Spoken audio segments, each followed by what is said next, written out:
We get to figure that out now with Scott Wildgust and the man who's always happy making people uncomfortable, Rickie Smith. Rickie Smith's made a living out of that, and this year he's kind of jumped back in and done that as well. He took the first couple of events of the season off. He's working on Mike Thielen's nitrous-powered machine as well, and then came out to do some quote-unquote testing in Charlotte in Comp Eliminator. Had probably the most spectacular from like a record-seeking standpoint weekend in the history of competition eliminator in its fabled history in the NHRA, and then brought the car back out after that on the Pro Mod Tour and has run strong. Sebringville, Ontario, Scott Wildgust, the Smokies Garage entry in the left-hand side of the racetrack. This car, of course, spends a lot of time at a PDRA series. Scott has run it quarter mile plenty of times in the NHRA Congruity HR Pro Mod Series, presented by Learn EV Plus, Clark Construction Management, Team Wildgust Real Estate. Stay tuned to your local headlines tomorrow from what the rumor mill is saying regarding some Wildgust-related news. Rickie Smith on the right-hand side of the racetrack, as you mentioned, Jason Parkway Ford, a world champion a dozen times over, whether we're talking about different categories or classes, and certainly a Pro Mod racer who may be one of the few guys that walks out to 100 degrees of water and 90-degree temperatures and says, backflips? Oh, yeah, baby. Hotter. Bring it.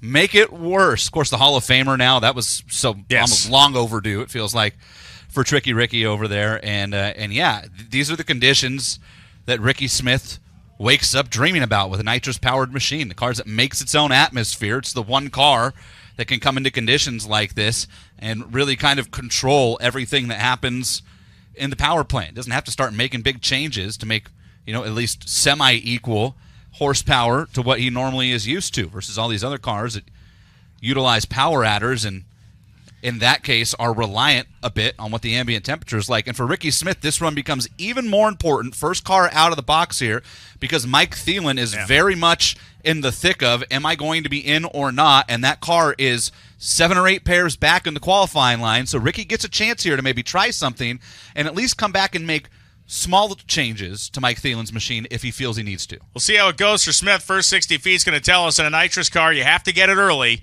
and Smith is going to have to pack it on. That's the one disadvantage he may be at on a racetrack this so very hot, is that the nitrous is going to come in like a bunch of sledgehammers in there. A little bit more management available on some of the other power combinations. Here we go.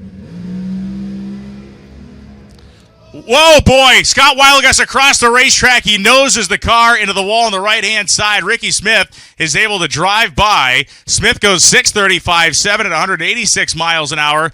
Wildgust car began shaking the tires hard off the starting line, made a move to the outside of the groove, and did what that always you hate to see happen as the car rotates to the right and noses in.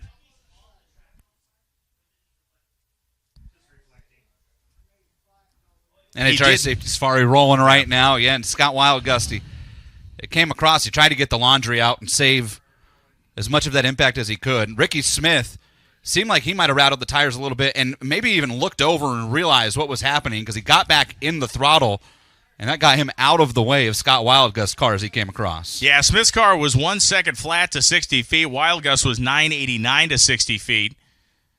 Smith was, had driven a ways, 408, 177 to the 8th mile. So, again, numbers that certainly not the ones primarily he's looking to find out there as we go through this session. Wildgust out of the race car at the top end. You can see the Safety Safari on the scene. And this is going to be a minute as we have to clean up the parts and the pieces off the front end of the race car when it made contact to the right-hand wall.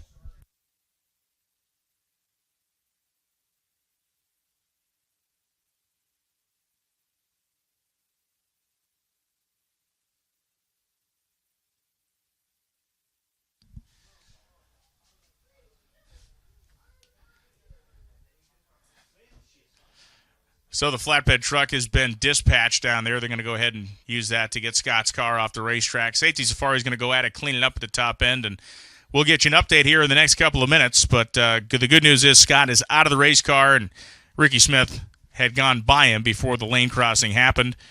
Play us some music here as we get ready for the next pair, which will be, again, a couple of minutes as we clean up the top end of the racetrack.